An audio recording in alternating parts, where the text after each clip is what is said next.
The Adventures of Sam Spade, Detective. Brought to you by Wild Root Cream Oil Hair Tonic, the non-alcoholic hair tonic that contains lanolin. Wild Root Cream Oil. Again and again, the choice of men who put good grooming first.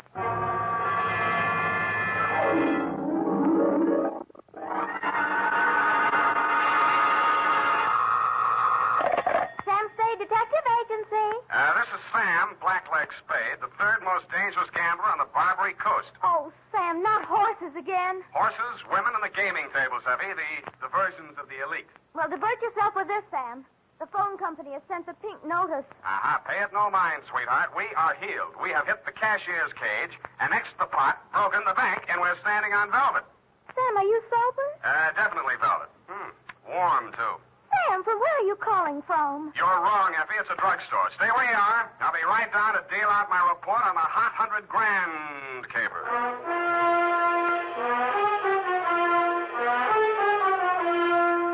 Dashiell Hammett, America's leading detective fiction writer and creator of Sam Spade, the hard-boiled private eye, and William Spear, radio's outstanding producer-director of mystery and crime drama, join their talents to make your hair stand on end with the adventures of Sam Spade.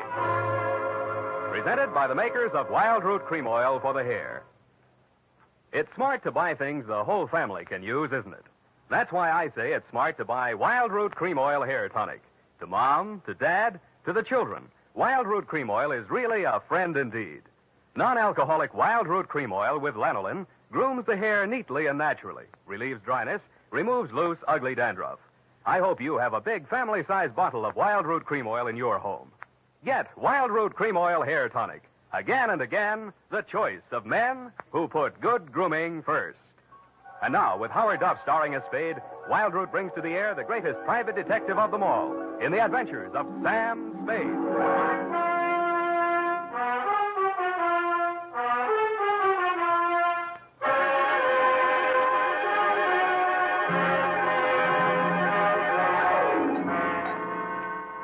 Date, September 19, 1948, to robbery detail, San Francisco Police, attention Sergeant Walsh. From Samuel Spade, license number 137596. Dear Joe, here's the rundown on that hot 100 grand. It started pleasantly enough when my secretary, Miss Effie Perrine, cute little mouse, eased into my private office, closed the door behind her, and leaned back against it with that air of pained resignation which generally means there's a customer outside that she doesn't approve of, but that I'll see her anyway. It's up to you, Sam. She's very well dressed, and I imagine she can afford you. How do you deduce that? Well, she dropped her purse. I didn't get time to count it all, but there was a $100 bill on top. Well, sure, in, Effie. Sam. Go ahead, say it. Oh, I don't know, Sam. Sometimes, well, there's just money. No, that's one of the reasons I hire you. What's the matter with her? Nothing. That's just it, Sam. She's very good-looking, cultivated, and very kind and considerate. And she seems sincerely troubled. You mean her act is a little too good? I felt that too, Sam. Thanks, Angel. I'll keep that in mind. Tell her to come in. All right, Sam. Mr. Spade will see you, Mrs. Gilcoy. Thank you. Thank you for seeing me, Mr. Spade. My pleasure. Won't you sit down? Oh, thank you. I'm Lorraine Kilcourse, Mr. Spade. It's about my husband, Leonard Kilcourse. Husband? Oh. We've only been married a short time. It was a quiet ceremony at the San Pedro Mission. Leonard didn't want to subject me to any publicity. The difference in our ages, you know? You mean you want me to keep it a secret? Oh, no, except for the newspapers, of course. Naturally, all of Leonard's friends know. No, he doesn't have many, from what I've heard. I've thought it strange, too, that such a prominent man should have such a small circle of acquaintances. I met him only a short time before I married him. He's been very kind and absolutely devoted to me, and I suppose I should feel ashamed of myself for coming to you. But there are so many things about him that are mysterious that sometimes I can't seem to find my handkerchief. Here. Kleenex. Oh, I'm sorry. Thank you. I take it you're not a San Francisco girl. No, I met him at a dude ranch. Well, maybe I can clear up some of your mysteries for free. The reason your husband doesn't have many friends is because they keep dropping dead. I don't understand you. Oh, forget it. He's a big public servant. He's built a lot of sidewalks. The streets of this city are paved with his good intentions. His name is on 1,000 manhole covers. If the names of his former business associates land on headstones, it's nothing to me. I got my own racket. Well, what? I think my husband is paying blackmail to someone. Uh-huh. And upon what do you base your suspicions, Mrs. Kay? It started about a month ago. He began withdrawing large sums from our joint account. First it was $10,000, then $20,000, and last week, $50,000. Mm-hmm. And this morning, he closed out the balance of the account, $100,000. Well, he's got it to spend, Mrs. Kilcourt. Well, I won't pretend the money doesn't interest me, but what's behind it, Mr. Spade? Each time he withdraws these cash sums, he leaves the house without a word to me. And sometimes doesn't return until dawn. My husband is not fond of nightlife, Mr. Spade. Only a desperate situation could induce him to leave the house after dark. Yeah, so I've heard. They say that's how he kept his health as long as he has. All right, you want me to trail him, find out what he does with the money. Just one question. Why'd you pick me for the job? Why, your reputation That's is... local. You say you're new in San Francisco.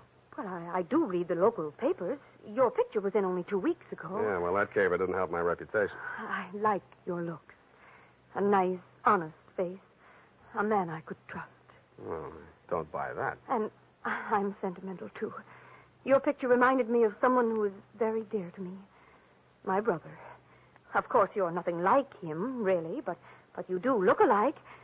I suppose that sounds like a silly woman's reason for... Yeah. What's your address? Well, I have a little place of my own out on Divisadero. The Balboa Apartments near Normandy Terrace. Mm-hmm. You'd better keep in touch with me there. I don't want Leonard to know. The Kilcourse mansion is at 1316 Clarendon. 1316. Mm-hmm. He returns from his office around 6 in the evening. Do you have a car? No. Do I need one? Well, I don't know where he may go. Now, here are the keys to my car. It's parked in front of the main entrance, a gray Plymouth. He won't recognize the car. My brother's. Now, about your fee. $100 now. If I need more, I'll leave you know. I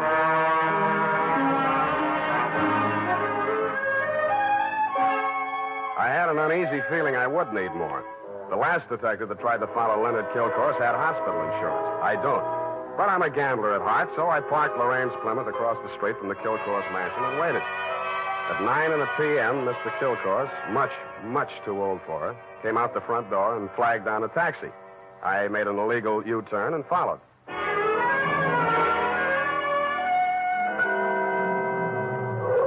The trail ended across the Golden Gate Bridge in Marin County. It was a country club-type building on top of a hill overlooking the bay.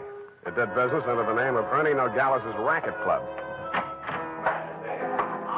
The racket had nothing to do with tennis. It came from two sources. The moans and groans of the customers losing money at the roulette wheels and crap tables, and the glad hand the management threw at my quarry as I followed him in. Well, Mr. Kilcourse, surprised to see you. Since when you go out after dark? Well, I thought a little nightlife might agree with me, Nogales. Oh, that sounds like you, Mr. Kilcourse. I didn't know you better. I think you was afraid to go out night. Well, now, I was thinking of buying this place to retire to. Ah. But I figured it'd be cheaper to win it at your roulette table. What's your limit here? 10,000, but for you, wide open, the sky. $100 grand for a starter? Well, any time they catch you with hot money, Mr. Kilcourse. Come over to the cashier. I sell you the chips myself. I didn't have to bother making myself inconspicuous. Everybody in the joint stopped playing to watch Kilcourse while he shoved his $100 grand roll through the cashier's window and scooped up 4 stacks of $1,000 chips. Make your bets, please. All right, you. Spin that wheel. Huh? How much you got there? $25 grand. Any objections? Is that okay, Mr. Nogales? Spin it, Joe. I'm covering through the table personally. Okay, sir. Around and round the little ball goes. 15 pays 15 and the red. Maybe next time, Mr. Kilcourse. Why don't you double up, play the red and the black? It's safer. I'll stay with the numbers. 50,000 on 15. There. Spin it. It's okay, Joe. I'm still covering. Well, it's your money, Mr. Nogales.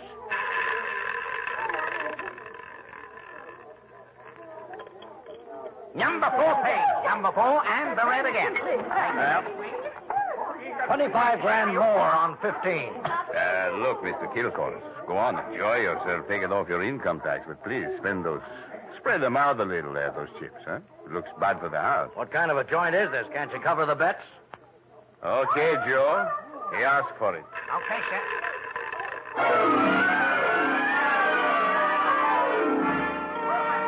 I didn't wait to see where the little ball went on the last spin of the wheel. I would have made a side bet with any taker that Kilcourse wanted to lose that $100,000. I would also have made book he knew I was following him. As I left the table and walked out of the club, I braced myself for what usually comes next. There would either be a dead body in the car or somebody would crease my noggin with a sap. But nothing happened. I switched on the headlights and stood in the glare of them for fully a minute, but nobody even shot at me. I flushed the shrubbery, no gunman. Checked the ignition wires, no booby traps. Driving back to town, I racked my brain for some way to bring them out into the open. I felt like a man with his life savings all on one number, waiting for the wheel to stop spinning, which wasn't far from the truth. Not much of a cliffhanger, but the best we could do this week.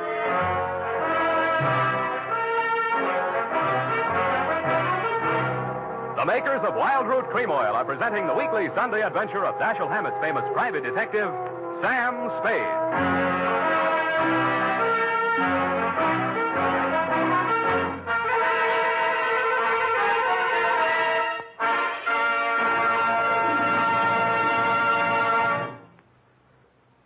Now, here's important news on good grooming. If you want the well-groomed look that helps you get ahead, socially and on the job, listen.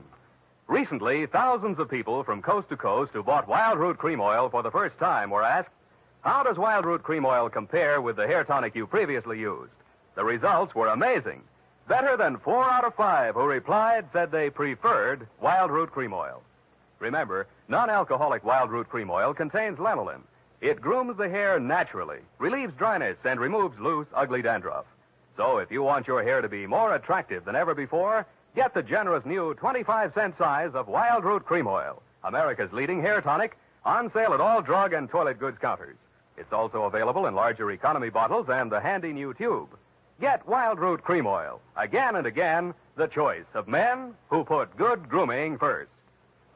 By the way, smart girls use Wild Root Cream Oil, too. And mothers say it's grand for training children's hair.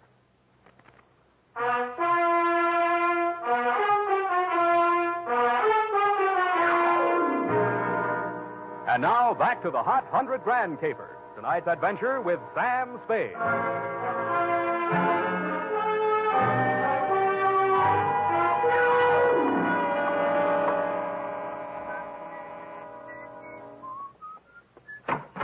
Yeah? This Mrs. Kilcourse's apartment?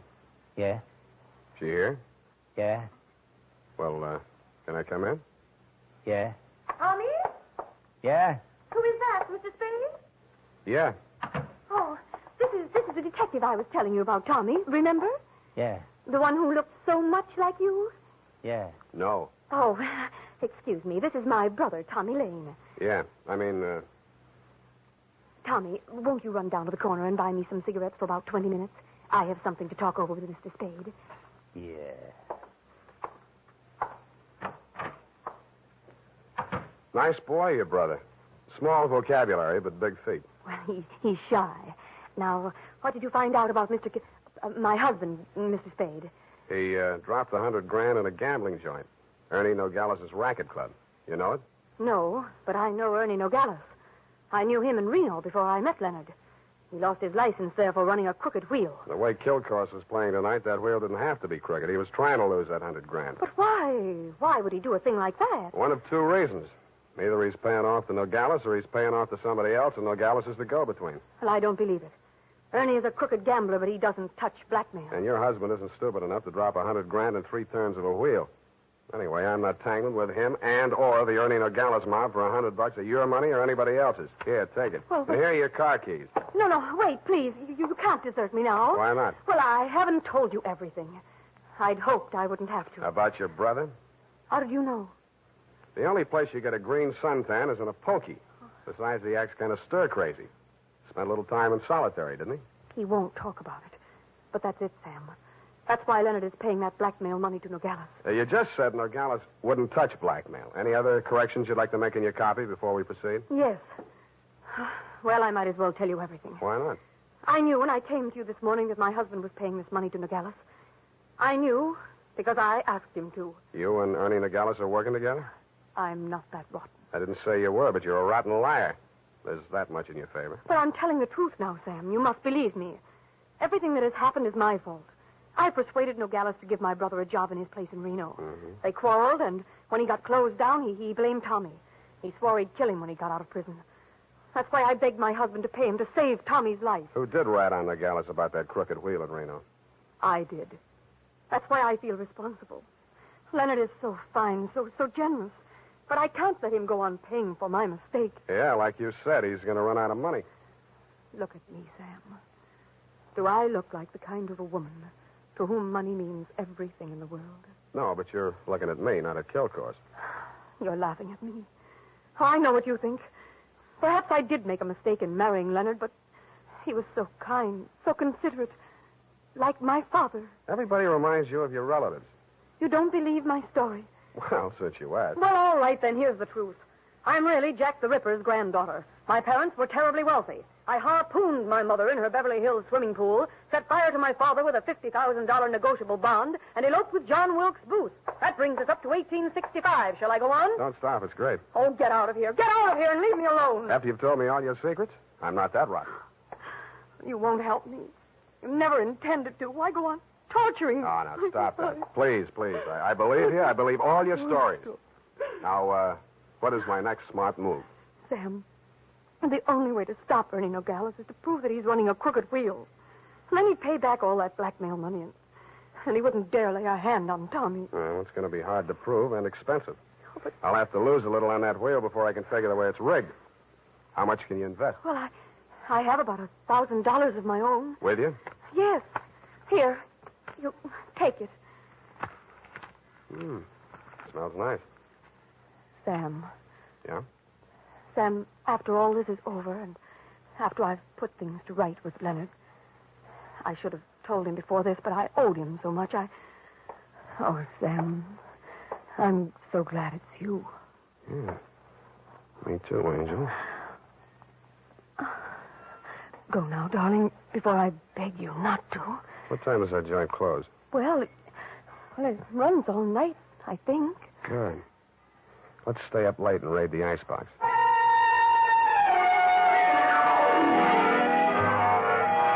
Around 2 in the a.m., when I low-geared the Plymouth up the long, steep driveway to Ernie Nogales' racket club, backed into the parking space nearest the road with a car headed downhill for a quick getaway just in case, and I went in.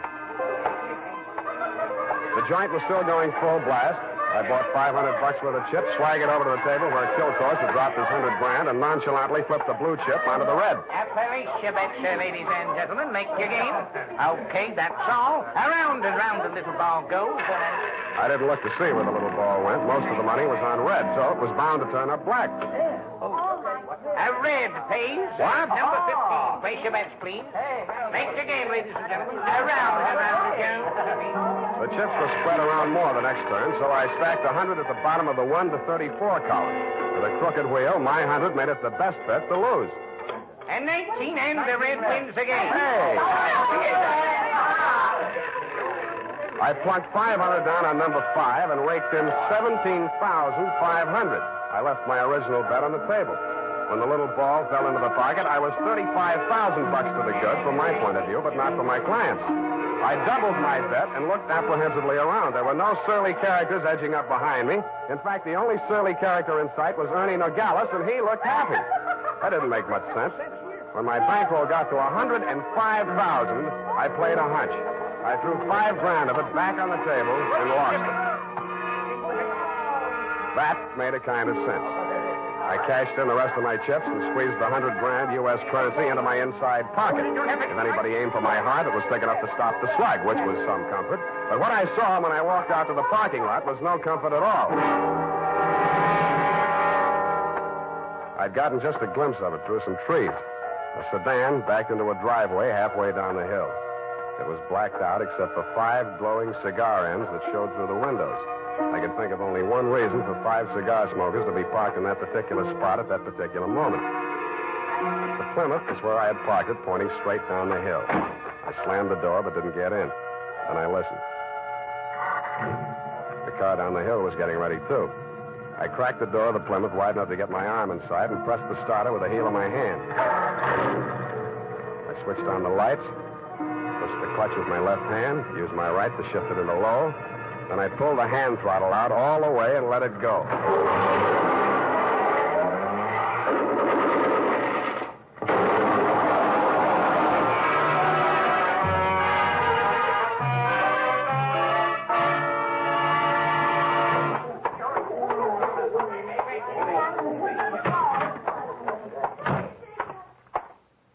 What's the big idea busting into my office? We're going to have a talk, Nogales. Please, don't wave that heater at me. It makes me nervous. I don't like guns. I don't either. That's why I'm here. Put your hands on top of the desk and keep them there. All right. Give me back that roll. I give you clean money for it. It was a gamble, so I lost. Can you blame me? Where'd you get this money? I buy it. 50 cents on the dollar. I don't ask where it came from, but I read the papers. I figured it was that shipyard payroll job a few days back. Like it just fell in my lap. I figured it'd make 50 grand instead of Kilcore's 5. I guess that was dirty trick you just out of stir, Tommy, huh? I got news for you, Nogales. I didn't know this money was hot, and I am not Tommy Lane. No? Then what? Private Dick. Tommy's sister hired me to take the fall for him. Look, I've got most of the caper. Kilcourse wanted to pay Tommy $100 grand. You rigged the wheel so Kilcourse would lose it one night and Tommy would win it back the next night. Now, what was Kilcourse paying him off for? No caper, legitimate. He was sent up for bribing a public official. You mean he was the payoff man for Kilcourse's contracting firm? Sure, legitimate business. And the grand jury went out after Kilcourse. Tommy took the rap, that's all, for a price. Yeah, $100 grand. Thanks, Nogales. That's all I needed.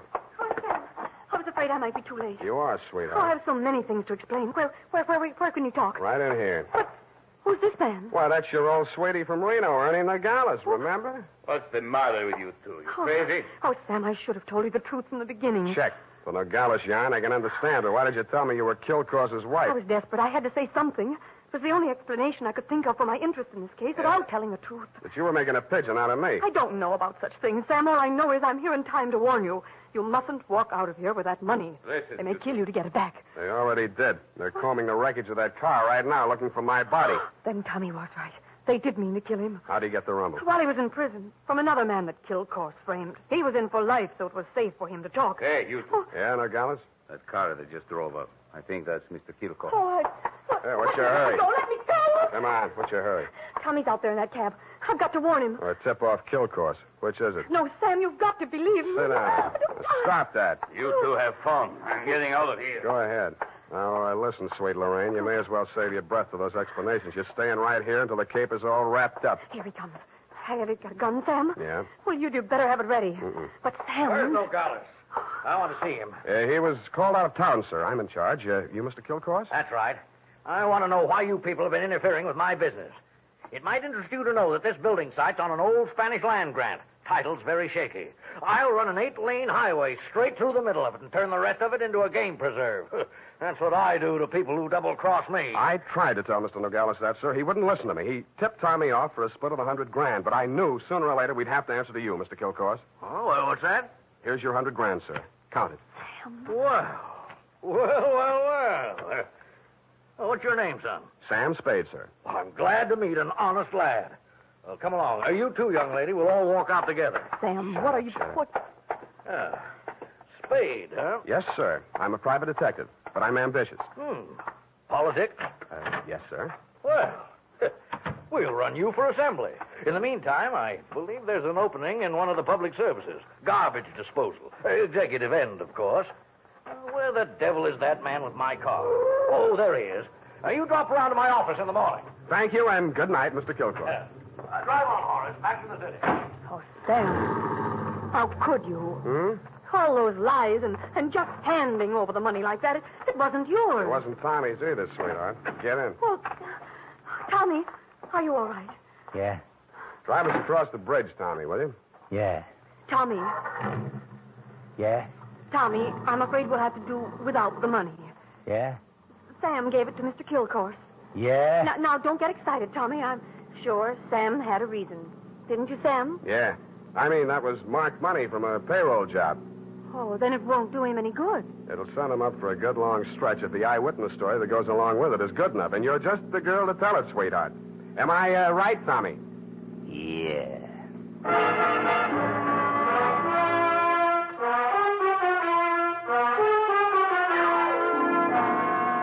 Period. End of report. Already? But, Sam. Yeah? What happened? Who were the 5 men in the car, the ones who shot at that Plymouth in the mistaken belief that you were in it? Their names are of little account, Effie. Suffice it to say that Kilcore's pointed his pudgy finger at them in the hopes of keeping the charge of attempted murder out of his indictment. But I was too clever. I identified them. But, Sam, you didn't see anything but their cigars glowing in the darkness. Have you never heard of Sherlock Holmes' monograph and the 49 varieties of tobacco ash, you fool? But, Sam, Sherlock Holmes is only the segment of someone's imagination. He's a fictional detective. Well? You mean... Oh, Sam, you're tired. Yes, I am. It's affected your mind, winning all that money. Now, you just sit here and rest. All right. Think of the snowy mountaintops and blue skies. Mm. I'll just go and type this down. Snowy mountaintops. Winter sports yet. And now, listen to this. If you haven't yet tried Wild Root Cream Oil, the famous hair tonic that grooms your hair neatly and naturally, relieves dryness, and removes loose dandruff, then here's a wonderful way to get acquainted. Buy Wild Root Cream Oil in the new 25-cent size bottle at your drug or toilet goods counter. Also, ask your barber for a professional application of Wild Root Cream Oil hair tonic. Again and again, the choice of men who put good grooming first. Well,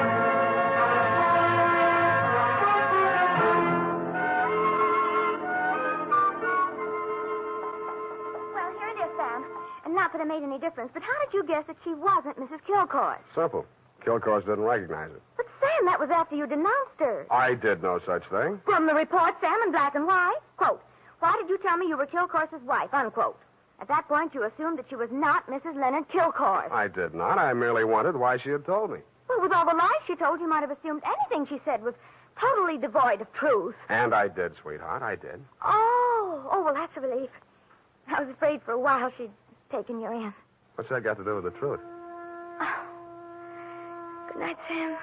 Good night, sweetheart.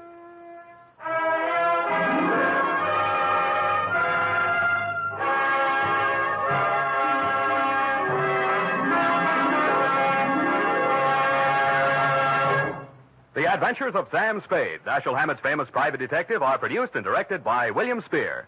Sam Spade is played by Howard Duff. Lorene Tuttle is Effie. Sadie Thompson appeared as Lorraine Kilcourse. The Adventures of Sam Spade are written for radio by Bob Tallman and Gil Dowd. Musical direction by Lud Gluskin. Score composed by Renee Garrigang. Join us again next Sunday when author Dashiell Hammett and producer William Spear join forces for another adventure with Sam Spade. Brought to you by Wild Root Cream Oil. Again and again, the choice of men who put good grooming first. This is Dick Joy reminding you to... Get Wild Root Cream Oil, Charlie. It keeps your hair in trim. You see, it's non-alcoholic, Charlie. It's made with soothing lanolin. You better get Wild Root Cream Oil, Charlie. Start using it today. You'll find that you will have a tough time, Charlie. Keeping all the gals away. Hiya, Baldy. Get Wild Root right away. This is CBS, the Columbia Broadcasting System.